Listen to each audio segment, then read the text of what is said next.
We're launching into this deep dive based on the research you shared, which we're calling Varia 1. And Yeah.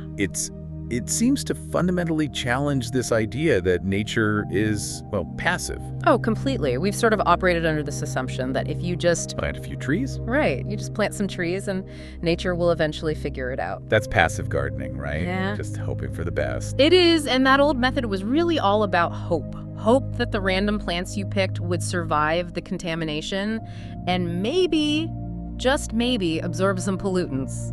But these sources, they're pointing to a pretty radical new hypothesis. I mean, we are no longer passive gardeners, we are active bioengineers. Okay, I think we need to just lock in that core metaphor right now. The forest as a biological machine. Yes. This isn't just a collection of trees and bugs. It's a sophisticated, interconnected piece of infrastructure. Exactly. And the engineering principle that's driving this is what the sources call precision pairing. Precision pairing. It's the intentional installation of microbial hardware and software, fungi and bacteria, that have these specific high-tech functions designed to defend and clean the whole ecosystem. So our mission in this deep dive is to basically dissect the mechanics of this machine. We're moving way beyond just random planting. Yeah. We're looking at how this intentional microbial installation is tackling some of the world's most stubborn pollution problems. Okay, so where do we start? We need to understand the battlefield, right?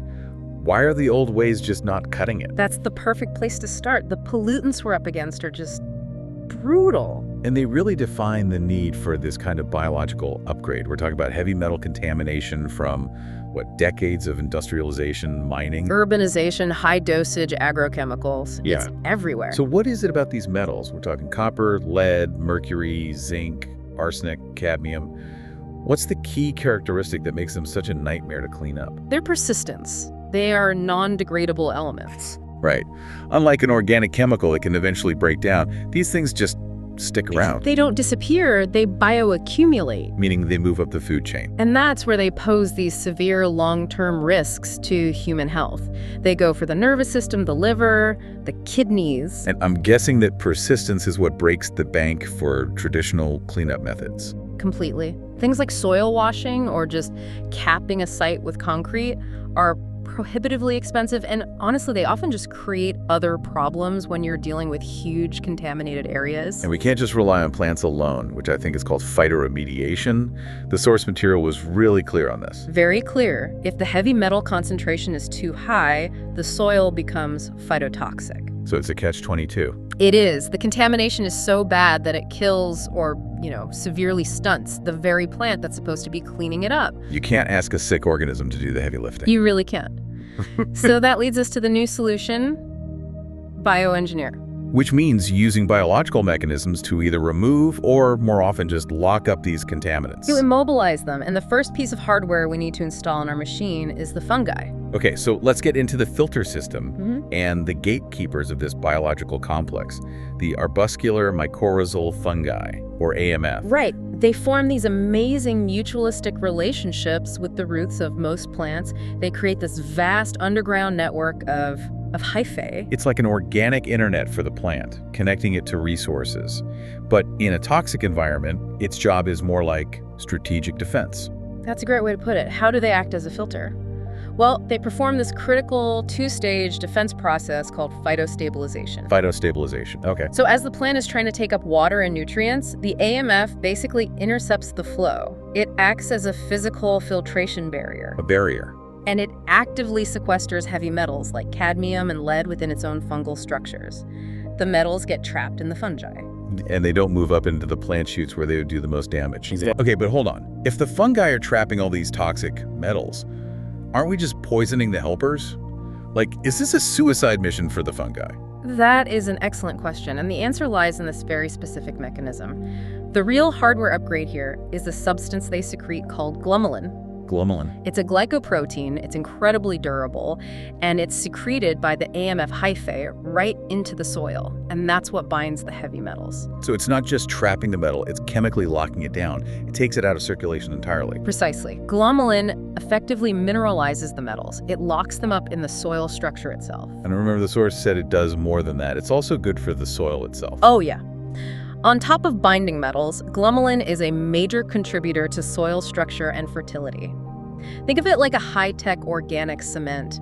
It improves water retention, soil aggregation. So you get plant protection, metal stabilization, and soil revitalization, all from one fungal product. It's incredible efficiency. And we can't forget the original job of the AMF. The nutrient uptake numbers in the material were pretty stunning. They really are. That huge hyphal network is amazing at grabbing essential immobile nutrients, especially phosphorus. And the data was what? The data showed that AMF colonized plants reached an 85% phosphorus uptake. 85%. Yeah, which is a huge jump over the non-colonized control plants, which only managed about 55%. That 30 percentage point gain in efficiency means a healthier, faster-growing biological machine, even before you factor in the cleanup. Okay, so that handles the non-degradable heavy metals, the fungi, lock them down. Okay.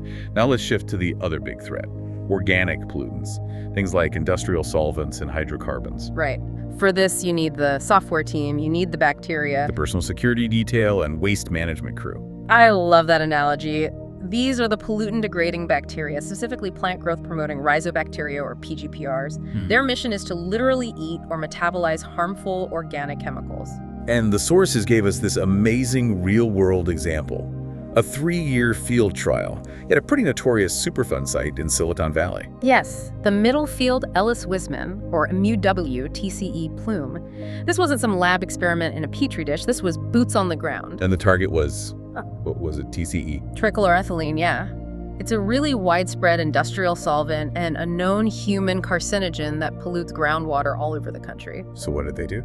They inoculated hybrid poplar trees with a specific bacterial endophyte, Enterobacter sp strain PDN3. So the trees effectively became living detoxification units. That's exactly it. And the results were just astonishing. The inoculated trees didn't just survive in this toxic soup. They thrived. They thrived. They showed a statistically significant 32% increase in trunk diameter compared to the uninoculated control trees. Wow, a 32% increase. That huge difference proves that the bacterial team inside the plant was actively neutralizing the TCE's toxic effects, allowing the tree to just grow. The tree is healthier because the bacteria are breaking down the poison from the inside out. But there was tangible proof, right? Something they excreted. Yes. They excreted 50% more chloride ion, which is a breakdown product of TCE, into the soil. That confirms the detoxification was happening. But the ultimate proof, the metric everyone at a Superfund site really cares about, is the groundwater. That's the moment of truth. What did the analysis find? It confirmed a total system success. Upstream of the trees, TCE levels were dangerously high, around 300 micrograms per liter. Okay. Downstream of this fully deployed biosystem, the concentration plummeted to less than 5 micrograms per liter. That is an incredible functional drop. We need to just pause on that for a second. Yeah. This wasn't a theory in a lab. This specific microbial deployment achieved regulatory compliance in the field. It's a paradigm shift for how we approach these toxic sites. And that PDN3 strain is tough too. Oh yeah. Its genome has detoxification systems for a whole cocktail of poisons: copper, cadmium, arsenate, chromium.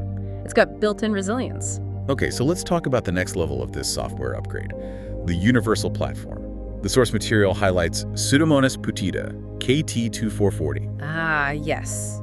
The ultimate adaptable workhorse. P. putida is incredibly robust. It's highly tolerant to hydrocarbons, and it survives really well in soil. But the truly wild part is its ability to upgrade its own operating system. In real time, through horizontal gene transfer. Okay, tell me about this gene acquisition. It sounds like something out of science fiction. It's almost like biological espionage. The P. putida strain acquired this large, mobile chunk of DNA, an integrated conjugative element, or ICE, from the existing microbes in the soil. So is the ICE basically like a mobile USB drive for DNA? A plug-and-play upgrade? That is a perfect analogy. The IC carried a new set of functional genes, the OCT genes, which gave P. putida the brand new ability to metabolize octane. It just downloaded a new superpower for eating heavy hydrocarbons. Pretty much. And the sources detail this amazing efficiency optimization that happened right after. The new OCT pathway it acquired was actually a little incomplete. It was missing the right electron donor enzymes. But instead of needing to evolve a whole new set of enzymes from scratch, Just improvised. It parasitized the host's existing metabolic machinery, specifically an enzyme called rubridoxin, to complete the process. Wait, so the microbe isn't just surviving. It's actively using resources already in the soil to make its new software run better, faster. It's a self-optimizing system, and it means the strain can now simultaneously degrade multiple pollutants, octane, toluene, xylene, all at once. This proves the ecosystem is way more dynamic than we thought. Okay, so we have the hardware, the fungi filter, we have the dynamic software, the bacterial waste crew. The last piece is deployment. How do we get these microscopic machine parts onto the battlefield and make sure they survive? That brings us to deployment. Seed biopriming. He's biopriming. And if you want an analogy, this is like giving every single soldier a sophisticated survival kit before you drop them into a contaminated war zone. So what does that actually involve? What is biopriming? It's a very carefully controlled hydration process for the seed, but it's combined with inoculation. We basically coat the seed with a layer of these beneficial microbes. Could be Pseudomonas, Bacillus, AMF spores. A protective biological layer right on the surface. Exactly. And what's the immediate advantage of that coating? It triggers the seed's pre-germination metabolic activities really fast, so you get faster, more uniform emergence. But crucially, it gives it immediate resistance to the stresses in that soil. Yeah. The heavy metals, the high salt content. The seedling gets a massive head start, an active biological shield from day one. It does. But this isn't just about giving that first plant a little boost. This deployment strategy has really profound long-term implications for the entire system. How so? It facilitates what's called vertical transmission and transgenerational association. By inoculating the seed, we are essentially making sure that the next generation of plants inherits this protective microbial firmware. So we're not just planting a seed. We are intentionally manipulating the plant microbiome for the long term. We're creating a beneficial soil legacy. We are literally seeding the future genetic operating system of that entire ecosystem. Building the operating system, not just planting the desktop. Okay, let's bring this all together. We've seen this huge paradigm shift from passively reacting to pollution to actively installing bioengineered machinery. You have precision-paired fungi for metal filtration. And bacteria for organic waste management. All deployed with this highly strategic survival kit. I mean, this technology is incredibly exciting for remediation. It is a phenomenal leap. If we had to give a rating for the potential of these superforests for large-scale environmental recovery, I'd have to put the potential at a 9.5 out of 10. The science is sound, the field results are powerful. 9.5. Okay, so why not a perfect 10? What's the hurdle? What are the challenges for scaling this up? Well, the sources are clear that while these bioinoculants are promising, the challenge is precision. You can't just use a single cure-all strain of microbe. Success hinges entirely on selecting the correct microbial strain, the one that's a perfect match for that specific soil, that specific pollutant, and that specific host plant. So the question is, are our current production methods too generalized? Can we really handle that level of precision pairing at scale? That remains the active area of research. This is specialized medicine, not a general antibiotic. That makes perfect sense. Right. And this entire deep dive, all of these futuristic, cutting-edge insights, was drawn entirely from the research materials you, our listener, shared under the compilation name Varia 1. It truly has redefined our understanding of environmental cleanup. And, speaking of that permanent genetic upgrade we were talking about. With Putida. Yeah. Yeah. It acquired those metabolic genes through horizontal gene transfer. It makes you wonder, if we intentionally introduce these complex new pathways into a soil's microbial community, are we not fundamentally and permanently upgrading the entire local ecosystem's genetic operating system? Are we setting a new evolutionary course? That's a profound question. It blurs the line between restoration and intentional enhancement. We're not just cleaning up a mess. We might be creating a more resilient, smarter biosystem for the future. A fascinating thought to end on, indeed. If you want to dive deeper into how Glomalin works, or see the precision pairing table that defines all these roles, or check out the incredible data diagrams from that super fun trial, the visual proof of that stunning drop in TCE, be sure to visit the website. Until next time, keep digging into the details.